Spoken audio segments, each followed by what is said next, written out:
Bismillahirrahmanirrahim. Alhamdulillah wassalatu wassalamu ala Rasulillah wala haula wala quwata illa billah amma ba'du. Kaum muslimin wal muslimat yang semoga dirahmati oleh Allah Subhanahu wa taala. Para bapak, para ibu, para ayah, bunda, abi dan umi yang semoga dirahmati oleh Allah Subhanahu wa taala dimanapun berada. Pertumbuhan masa kecil menentukan arah anak-anak kita di masa dewasanya. Artinya, kalau kita melatih anak-anak kita sejak kecil dalam kebaikan, ketaatan, maka insya Allah ketika dia beranjak dewasa, dia akan terbiasa dalam kebaikan dan ketaatan. Muhammad bin Syamshan pernah mengatakan, aku pernah melihat Ahmad bin Hanbal ketika masih kecil, dia sudah rajin sholat malam. Sejak kecil sudah rajin sholat malam. Sehingga tidak kaget ketika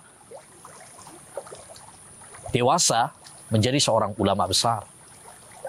Dari sinilah Islam mengajarkan kepada kita agar kita membiasakan melatih anak-anak kita beribadah kepada Allah SWT sejak dini. Kata Nabi alaihi salatu wassalam, muru auladakum bis shalah wa hum abna'u sab'in wadribuhum 'alaiha wa hum abna'u 'ashrin wa farriqu bainahum fil madaji. Kata Nabi alaihi salatu wassalam, perintahkan anak-anak kalian salat kalau sudah berumur 7 tahun. Pukul mereka kalau nggak mau salat kalau sudah berumur 10 tahun. Dan pisahkan tempat tidur mereka. Umur 7 tahun, umur 10 tahun secara umum anak-anak belum balik. Tapi kita dianjurkan oleh Nabi SAW melatih anak-anak kita. Supaya apa? Supaya ketika dia sudah balik, sudah terbiasa.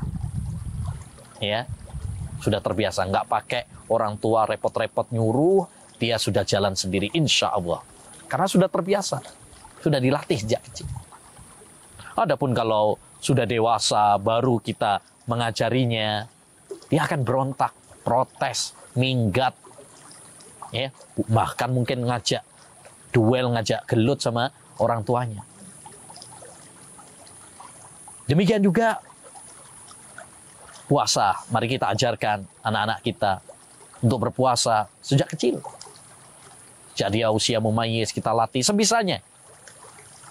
Ya, sebisanya. Dahulu para sahabat Nabi SAW mereka melatih anak-anak mereka puasa Ramadan. Kalau ada yang nangis, maka mereka kasih mainan.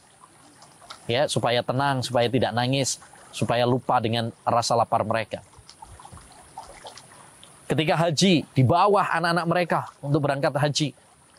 Sehingga ada seorang wanita pernah bertanya kepada Rasulullah SAW, ya Rasulullah, ali hadha hajjun? Wahai Rasulullah, apakah sah haji anak kecil ini? Kata Nabi, na'am walaki ajr. Ya, dan kamu juga akan mendapatkan pahala. Tidak cukup sampai di situ juga.